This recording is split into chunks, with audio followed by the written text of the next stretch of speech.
হঠাৎ তার এমন পরিবর্তনে অবাক হয়েছি খুব। সে কি বলছে তা কানের পাশ দিয়েও যাচ্ছে না আমার। বিকেল থেকে এখন রাত পর্যন্ত সবকিছু একটা ঘোরের মতো লাগছে, মনে হচ্ছে এটা একটা স্বপ্ন, একটু পরেই ভেঙে যাবে। একটা জামা নিয়ে পাশের রুমে চলে গেলাম আমি। একটা চেয়ারে বসে আছে সাবিহা, সারা শরীর ভেজা। সাবিহাকে ধরে দাঁড় করালাম। সে ক্লান্ত শরীরে কপালে হাত রেখে বলল, মাথাটা ব্যথা করছে প্রচুর। আমি আবারও গায়ে হাত দিয়ে চেক করলাম, জ্বরে পুড়ে যাচ্ছে গা, চল জামা চেঞ্জ করে নিবি। সাবিহা বলল, আমায় দে, আমি করে নিচ্ছি।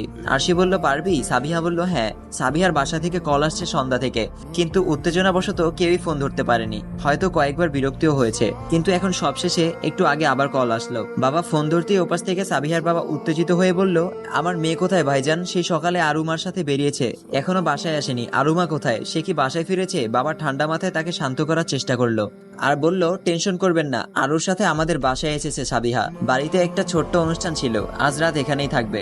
ওনার যেন এখনো বিশ্বাস হচ্ছে না। বাবাকে বলল, সত্যি কি আমার মেয়ে আপনার বাসায়? আরশির বাবা বলল, হ্যাঁ। কথা বলবেন? জি। তাকে একটু কষ্ট করে দিতে পারবেন? টেনশন হচ্ছে খুব। বাবা ফোনটা কানের কাছ থেকে একটু নিচে নামিয়ে উঁচু গলায় মাকে ডাক দিল। আরশির মা, কোথায় তুমি? সাবিহা কি জেগে আছে নাকি ঘুমিয়ে গেছে?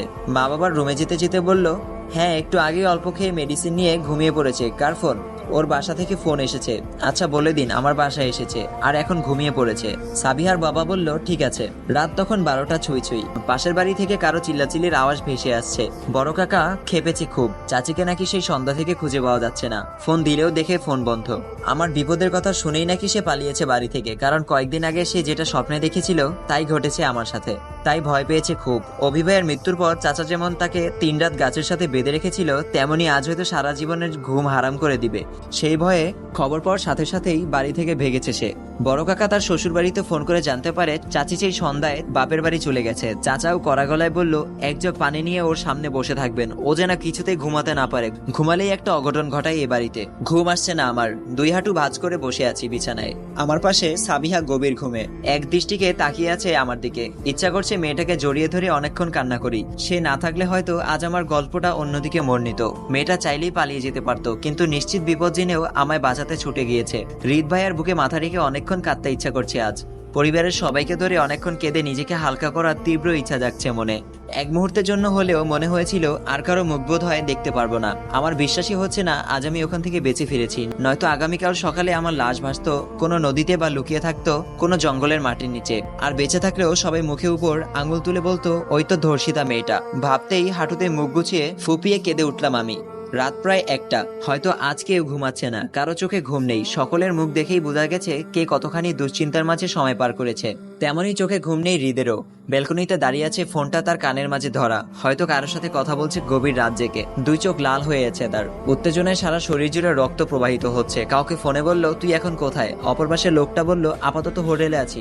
হৃদ একটা নিঃশ্বাস নিয়ে বলল, ওরা যতক্ষণ শান্তিতে ঘুমাবে ততক্ষণ আমার চোখে ঘুম আসবে না। বিপরীত মানুষটা বলল, সকালের আগেই কাজ হয়ে যাবে। হৃদ ভাই বলল, গুড। আর শোন, জানে মারার দরকার নেই, শুধু এতটুকুই বুঝিয়ে দিবি যে কার সাথে পাঙ্গা নিয়েছিল।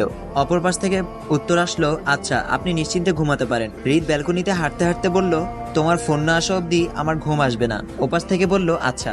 ফোন রেখে রুম থেকে বের হয়ে এসে হৃদ আরশি যে রুমে আছে ওই রুমের দরজার কাছে এসে দাঁড়ায়। ভেতরে ঢুকতে গিয়েও ঢুকলো না, কারণ ভেতরে আরশি একা নয়, অন্য একটা মেয়েও আছে তার সাথে। তাই হুট করে আর ঢুকে যাওয়া যায় না। দরজায় টোকা দিয়ে গিয়েই থেমে গেল। কি ভেবে আবার উল্টো রুমের দিকে হাঁটা ধরলো। ব্যালকনিতে এসে একটা নিঃশ্বাস নিল সে। হয়তো আরশিকে একটু দেখতে মনটা ব্যাকুল হয়ে আছে। কত ভয়ই না ছিল সে। তখন ভোর 4:30। ব্যালকনির গ্রিল ধরে এখনো দাঁড়িয়ে আছে হৃদ। চোখ দুটো এখনো লাল হয়ে আছে। এটা তার ছোটবেলার সমস্যা। রাগ হলেই চোখ দুটো লাল হয়ে যায় তার উপর সারা রাত 1 সেকেন্ডও ঘুমায়নি। ভোরের আলো ফুটতে শুরু করলো, তখনই ফোনটা বেজে ওঠে। কাজ হয়েছে? অপর পাশ থেকে উত্তর আসলো, হ্যাঁ। হৃদ বলল, আচ্ছা তুমি হোটেলেই থাকো, বের হওয়ার দরকার নেই। দুপুরের পরে ঢাকার উদ্দেশ্যে রওনা দিব আমরা। অপর পাশ থেকে বলল, আচ্ছা। কল কেটে রুমে এসে বিছানায় গা এলিয়ে দিল হৃদ। এবার যেন রাজ্যের সমস্ত ঘুম একটু একটু করে আসতে শুরু করেছে। 4 রাস্তার মোড়ে 3টা ছেলে পড়ে আছে, সারা শরীর রক্তাক্ত। সারা এলাকায় খবর ছড়িয়ে গেল চেয়ারম্যানের ছেলে আর তার সাথে 2 জনকে কারা মেরে 4 রাস্তার মোড়ে ফেলে রেখেছে। রক্তাক্ত অবস্থায় 2টা শুয়ে শুয়ে গোছাচ্ছে, বাকি একটা শুয়ে আছে লম্বা হয়ে। ওদেরকে ঘিরে চারপাশে মানুষের ভিড়, কেউ তাদের কাছে যাচ্ছে না। কিছুক্ষণ পর ওখানে চেয়ারম্যানের গাড়ি দেখে সকলে সরে গেল। আরিফ সাহেব ছুটে ছেলের পাশে গিয়ে বসলো। ছেলের জন্য প্রায় পাগল হয়ে আছে সে, অথচ এই ছেলেই গতকাল রাতে তাকে থাপ্পড় মেরেছিল। কিন্তু সকাল হতেই ছেলের বিপদ শুনে সব রাগ হাওয়া হয়ে গেল তার। বাবা তো বাবাই হয়, ছেলে মেয়ে যতই কষ্ট দিক তাদের বিপদ শুনলে সবার আগে মা বাবাই কেঁদে ওঠে। ওরা এখনো মরেনি। দুজনের হাতের পালস চেক করে বলল। আরিফ সাহেব দ্রুত গাড়িতে উঠিয়ে দিয়ে তাদের নিয়ে হসপিটালের উদ্দেশ্যে রওনা দিল। অ্যাম্বুলেন্স আসার অপেক্ষা করছে না সে। সকাল 9টা, ঘুম ভেঙে গেল হৃদের। এর আগে মা এসে 2বার ডেকে গেছে, উঠছে না দেখে আর ডাকেনি। বিষয়টা সহজভাবে নিলেও একটা জিনিস সহজভাবে নিতে পারলো না সে। কয়েক মাস আগে যখন আরশি তার কাছে ছিল তখন সকাল হতেই আরশির অত্যাচার শুরু হতো। পাশে বসে ডাকতে থাকতো, উঠতে না চাইলে টেনে ওঠাতো, নয়তো গ্লাস এনে মুখে পানি ছিটিয়ে দিত। সেই 10-12 দিন তাকে কম জ্বালায়নি মেয়েটা, কিন্তু আজ একবারের জন্য ডাকতে আসলো না। গতকাল রাতেও আরশিকে এত কথা বলেছে, তবুও কিছু না বলে নিচের দিকে তাকিয়েছিল। আর আজ সে আমার কাছে আসছে না। বিছানা থেকে নেমে চোখ কচলাতে কচলাতে রুম থেকে বের হলো সে। ড্রয়িং রুমে বাবা, মা, ফুফা, ফুপি আর আরশির বান্ধবীটা বসে আছে। সবাইকে গতকালকের পুরো কাহিনীটা বিস্তারিত বলছে। আরশি এতক্ষণ ছিল সেখানে, হয়তো ভালো লাগছে না দেখে চুপচাপ রুমে চলে গেল। তার সাথে তো তেমন বেশি কিছু হয়নি, তবুও সবার সামনে দাঁড়াতে নিজেকে খুব ছোট মনে হচ্ছে তার, খুব নিচু মনে হচ্ছে আজ। হৃদ রুমের দিকে এগিয়ে গেল। আরশি এখানে নেই, মানে রুমেই আছে। রুমে প্রবেশ করে কাউকে না দেখে ব্যালকনিতে চলে গেল। দেখে আরশি মনমরা হয়ে দাঁড়িয়ে আছে। এখানে আরশির পাশে গিয়ে দাঁড়ালো। ভেবেছে হয়তো আরশি কিছু একটা বলবে, না হয় কিছু একটা করে বসবে, হয়তো কেঁদে দিবে, নয়তো জড়িয়ে ধরবে। কারণ মেয়েটার আবেগ সম্পর্কে অনেক ধারণা আছে তার, খুব বেশি আবেগী মেয়েটা। কিন্তু আজ যেন সব আবেগ কোথায় হারিয়ে গেল। চুপচাপ সেখান থেকে চলে যেতেই হৃদ হাতটা ধরে ফেললো। আরশির মাঝে অবাক হওয়ার কোনো প্রতিক্রিয়া দেখা গেল না। সে একেবারে শান্ত। শান্ত গলায় বলল, নাস্তা করেছেন? হৃদ ছোট করে জবাব দিল, না, মাত্র উঠলাম। আরশি বলল, আচ্ছা ফ্রেশ হয়ে নিন, আমি নিয়ে আসছি। এই বলেই চলে গেল আরশি। হৃদ একদৃষ্টিতে তাকিয়ে আছে আরশির দিকে। এমন পরিস্থিতিতে তার কি করা উচিত তা জানে না সে। সবকিছুই যেন আজ তার কাছে শুধু একটা দীর্ঘশ্বাস। মায়ের কোলে মাথা রেখে চুপটি মেরে শুয়ে আছি আমি। না চাইতেও চোখ দিয়ে এক ফোঁটা জল গড়িয়ে পড়ল। মা তার হাতের আঙুল দিয়ে আমার চুলে বিলি কেটে দিচ্ছে। আমি কাদুস্বরে মাকে বললাম, আমার সাথে কেন এমন হলো মা? আমি তো চাইনি এমনটা তো আমার মাথাতেই ছিল না। কালকে যখন শেষ এক্সামটা দিতে যাচ্ছিলাম তখন বাবার মাঝে খুশির কত উত্তেজনা দেখতে পেয়েছিলাম। আমি এক্সাম দিয়ে বের হওয়ার পর কেমন যেন অদ্ভুত অনুভূতি হচ্ছিল আমার। তুমি, বাবা, আপু সবাইকে ছেড়ে চলে যাব ঢাকায়, কিন্তু হুট করে কি হয়ে গেল আমি নিজেই বুঝতে পারিনি। ওখানে যতক্ষণ বসেছিলাম এক মুহূর্তের জন্য হলেও আমার মনে হয়েছিল তোমাদের আর দেখতে পাবো না। হৃদ ভাইয়ের মুখটা বারবার ভেসে উঠছিল। এমনটা কেন হলো বলতে পারো মা? মা আমার চুলে বিলি কাটতে কাটতে বলল, কিছুই হয়নি, ভেবে নে ওটা একটা দুঃস্বপ্ন দেখার পর সকালে উঠলে যেমন অনুভূতি হয় ওটা অনুভব কর। আমি কেঁদে মাকে জড়িয়ে ধরলাম আর বললাম, এমনটা চাইলেও পারছি না মা। ওনার কাছে গেলেই লজ্জায় ও আত্মসম্মানের কথা ভাবতেই মাথা নিচু হয়ে আসে আমার। এগুলো মাত্রই তোর মনের ধারণা, মাথা থেকে ঝেড়ে ফেলো সব। মা জানো, ঢাকায় ওদের অনেক নামডাক। খবরটা ওখানে জানাজানি হয়ে গেলে ওদের মান সম্মানটা কোথায় যাবে বুঝতে পারছো মা? মা আর কিছু না বলে চুপচাপ আমার মাথায় হাত বুলিয়ে দিচ্ছে। কথা ছিল এক্সামের পর বড় করে অনুষ্ঠান করে আমায় এখান থেকে নিয়ে যাবে, কিন্তু পরিস্থিতির চাপে তা আর হচ্ছে না। আমাকে আর এক মুহূর্তের জন্যও এখানে রেখে যেতে চায় না সে। আজ বিকেলেই ওদের সাথে নিয়ে যাবে আমাকে। ওখানে একটা পার্টির আয়োজন করে রিলেটিভ সবাইকে জানিয়ে দিবে। সোফায় বসে ফোন টিপছিল হৃদ ভাইয়া। আমি দরজার পাশে দাঁড়িয়ে তার দিকে কিছুক্ষণ চেয়ে রইলাম। আমাকে দেখেই ডাক দিল সে। আমি বিষণ্ণ মনে তার পাশে গিয়ে দাঁড়ালাম। একটা আবদার আছে তার কাছে। সে আমার একটা হাত ধরে টেনে তার কোলে বসিয়ে নিল। গাল টেনে বলল, কি ব্যাপার, গতকাল থেকে এভাবে লুকিয়ে লুকিয়ে আছো কেন? এমন ভাব দেখাচ্ছ, মনে হয় আমাকে আজ প্রথম দেখছো। এভাবে কোলে বসিয়ে গাল টেনে দেওয়াটা একটু অপমানজনক মনে হলো আমার কাছে। সাধারণত ছোট গুলুমুলু বাচ্চাদের আমরা এভাবে কোলে নিয়ে গাল টেনে দিয়ে থাকি। সেই হিসেবে সে এখন আমায় বাচ্চাদের সাথে মিলিয়ে ফেললো। আমি গম্ভীর কণ্ঠে তার দিকে চেয়ে বললাম, আমার একটা ফোন লাগবে। আমার কথা একটু ভ্রু কুচকালো সে। হয়তো এত গম্ভীরভাবে এমন একটা কথা বলবো যে সে ভাবতে পারেনি। সে আমার দিকে চেয়ে বলল, হঠাৎ ফোন কেন? আরশি বলল। আমি এখনো গম্ভীরভাবে বললাম, আপনি দিবেন কিনা ওটা বলেন। আমি চাইলে বাবার থেকে নিতে পারতাম, বাট স্বামী থাকতে বাবার কাছে চাইতে বিবেকে বাঁচছিল, তাই চাইনি। হৃদ বলল, আচ্ছা ঢাকায় ফিরে ওখান থেকে একটা আইফোন নিয়ে দিব, হ্যাপি? আরশি বলল, আইফোন লাগবে না, 20 থেকে 25 হাজার টাকা একটা ফোন হলেই হবে, আর তা এখনই লাগবে। হৃদ বলল, এখনই মানে আজকেই? আরশি বলল, আজকে না, এই মুহূর্তেই লাগবে আমার। বিকেলে ঢাকার উদ্দেশ্যে রওনা দিব আমরা। দুপুরে খাওয়া দাওয়া শেষে রুমে বসে আছি আমি, আমার পাশে সাবিহা। আমাদের বিদায় দিয়ে তারপর বাসায় যাবে। আমি তার পাশে বসলাম। আরশি সাবিহাকে বলল, আমাকে ভুলে যাবি বান্ধবী? সাবিহা বলল, এর আগেও তো গেলি, তখন কি ভুলে গেছি? আমি কিচ্ছু বললাম না। চুপচাপ ফোনের বক্সটা তার দিকে এগিয়ে দিলাম, যেটা আনার জন্য হৃদ ভাইকে বলেছিলাম। উপরে গিফট পেপার মোড়ানো। সে আমায় বলল, কি এটা?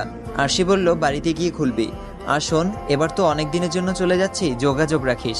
সাবিহা বলল, আচ্ছা, মাঝে মাঝে বাবা বাসায় থাকলে তার ফোন থেকে কথা বলবো তোর সাথে। আমি একটু হেসে বললাম, আচ্ছা। সে আবার তৎক্ষণাৎ আমার দিকে চেয়ে বলল, আবার কবে দেখা হবে আমাদের? আরশি বলল, সৃষ্টিকর্তা যখন চাইবে। ও হ্যাঁ, তোর বিয়েতে আসবো। সাব্বির ভাই একটা চাকরি পেলেই বিয়েটা করে নিবি, তখন দেখবি আমি আবার তোর সামনে। সাবিহা মাথা নিচু করে বলল, আমি বুঝতে পারছি না বাবা আমাদের সম্পর্কটা মেনে নিবে কিনা। তাকে না পেলে আমি বাঁচবো না, মরে গিয়ে সবাইকে মুক্ত করে দিব। আমার একটু রাগ হলো, তাকে বললাম, ঠসিয়ে একটা চড় খাবি এমন আরেকবার বললে। পাওয়া না পাওয়ার সাথে বাঁচা মরার কোনো সম্পর্ক নেই, আল্লাহর সিদ্ধান্তই উত্তম সিদ্ধান্ত। ওই দিন এই বাড়িতে আসার সময় মামা মামি বিদায় দিয়েছিল, বাবা মায়ের সাথে এসেছি। আর আজ বাবা মা বিদায় দিচ্ছে, মামা মামির সাথে আবার ওই বাড়িতে চলে যাচ্ছি। পার্থক্যটা শুধু আমি আর আমার গন্তব্য। বাবা মায়ের থেকে দূরে চলে গেলে সবসময় আমার চোখ ভিজে উঠত, কিন্তু আজ আমার একটু কান্না আসছে না। একজন স্বাভাবিক মানুষের মতো দাঁড়িয়ে আছি আমি। হৃদ ভাই তাড়া দিচ্ছে বারবার গাড়িতে ওঠার জন্য। সে নিজেও হয়তো এখন এই জেলার মাটির উপর থাকতে বিরক্ত বোধ করছে। আমি বাবা মায়ের দিকে চেয়ে বললাম, আসি, তোমরা নিজের যত্ন নিও। আর সাবিহার দিকে চেয়ে বললাম, তোর জন্য আমি নতুন জীবন ফিরে পেলাম। তোর মতো বন্ধু পাওয়া ভাগ্যের ব্যাপার। নিজের খেয়াল রাখিস আর সাবধানে থাকিস। আবার দেখা হবে, আসি। গাড়িতে উঠেই চমকে গেলাম আমি, কারণ গাড়ির সামনে থাকা রাতের সে মাস্ক পরা লোকটা, যে আমাকে আর সাবিহাকে বাড়ি পৌঁছে দিয়েছিল, এবার বুঝলাম তাকে হয়তো হৃদ ভাই পাঠিয়েছিল। ওকে কিছু না বলে হৃদ ভাইয়ের দিকে তাকিয়ে গম্ভীরভাবে বললাম, ও কি সবসময় এভাবে মাস্ক আর হুডি পরে থাকে? হৃদ বলল, তার নাম নির্জন। তার চেহারা আমি আর বাবা ছাড়া কেউ দেখতে পাইনি, তবে সেই অনেক আগে একবার দেখেছিলাম, এরপর আর দেখা হয়নি। আমি তো হসপিটালে থাকি সারাদিন, আর নির্জন থাকে বাবার সাথে। বাবার অনুপস্থিতিতে সেই সব সামলায়। বলতে পারো ও একেবারে আমার ভাইয়ের মতো। বাবাও নিজের ছেলের মতো ভাবে তাকে। আমি কিছু না বলে চুপচাপ বসে রইলাম। একটা মানুষ কাউকে চেহারা না দেখানোর মাঝে কী কারণ থাকতে পারে? আমরা মানবজাতির সবসময় নিষিদ্ধ জিনিসের প্রতি আগ্রহটা একটু বেশি থাকে, আর আমার আগ্রহটা জেগে উঠলো তার চেহারাটা দেখার। এরপর সামনে থেকে এগিয়ে এসে গাড়িতে উঠে বসলো নির্জন। আমার হুট করে একটা কথা মনে পড়লো। গাড়ি থেকে নেমে দৌড়ে বাড়ির ভেতর চলে গেলাম। খুব গুরুত্বপূর্ণ একটা জিনিস ফেলে এসেছি। সবাই হাঁ করে আমার দিকে তাকিয়েছিল। আমি ওদিকে না তাকিয়ে সোজা রুমের ভেতর গিয়ে খাতার ভেতর থেকে পেজটা ছিঁড়ে নিলাম। তারপর তা ভাঁজ করে ব্যাগে ঢুকিয়ে নিলাম। সময় হলে হৃদ ভাইকে দিব তা। এটা খুব যত্ন করে বানানো। আমাদের আস্তে আস্তে সন্ধ্যা পেরিয়ে রাত ঘনিয়ে এলো। আমাদের বাসায় নামিয়ে দিয়ে গাড়ি নিয়ে চলে গেল নির্জন। বাসায় এসে রুমে গিয়ে চোখ বন্ধ করে কিছুক্ষণ শুয়ে রইলাম। এরপর চোখ গেল দেয়ালের মাঝে। আমার ছবিগুলো সেই আগের মতোই রয়েছে। কত হাসি খুশি পিকগুলো, যেই হাসিগুলো এই মুহূর্তে একদমই বেমানান লাগছে আমার কাছে। তাই চুপচাপ ওগুলো দেয়াল থেকে আলাদা করে ভাঁজ করে এক জায়গায় রেখে দিলাম। শুধু একটা ছবি খুললাম না, আমাদের ছোটবেলার ছবিটা। ছবিতে হৃদ ভাইয়ের গলা জড়িয়ে কাঁধে চড়ে খেলা করেছিলাম আমি। ছবির দিকে আর নিজের দিকে তাকালে পার্থক্যটা বোঝা যায়, কত বড় হয়ে গেছি আমরা। আরশি তখন ঘুমিয়ে আছে। রুমে প্রবেশ করে কিছুক্ষণ দেয়ালের দিকে চোখ বুলল হৃদ। রুমটা খুব ফাঁকা ফাঁকা লাগছে। সে কিছু না বলে চুপচাপ গিয়ে শুয়ে পড়লো, কারণ সে বুঝতেই পারছে এটা আরশির কাজ। যাই হোক, এটা কোনো বিষয় না, কারণ মেয়েটার মন মেজাজ ভালো নেই এখন, তাই হয়তো এমনটা করছে। এই ব্যাপারে তাকে কিছু জিজ্ঞেস করলেও তার কাছে বিরক্তিকর মনে হবে। মাঝরাতে হুট করে ঘুম ভেঙে গেল হৃদের। পাশে তাকিয়ে দেখে আরশি নেই। ব্যালকনি থেকে কারো গুনগুন কান্নার আওয়াজ ভেসে আসে। ব্যালকনির দিকে এগিয়ে গেল হৃদ। দেখে ব্যালকনির এক কোণে বসে দেওয়ালের সাথে হেলান দিয়ে কান্না করছে আরশি। বুকটা আঁতকে উঠলো তার। হুট করে আরশিকে এমন কাঁদতে দেখে খুব চাপা কষ্ট জেগে উঠলো তার বুকের ভেতর। আসসালামু আলাইকুম। তো গল্পটা কেমন লাগছে অবশ্যই কমেন্ট করে জানাবেন, আর পরবর্তী ভিডিওর জন্য অবশ্যই একটু অপেক্ষা করবেন।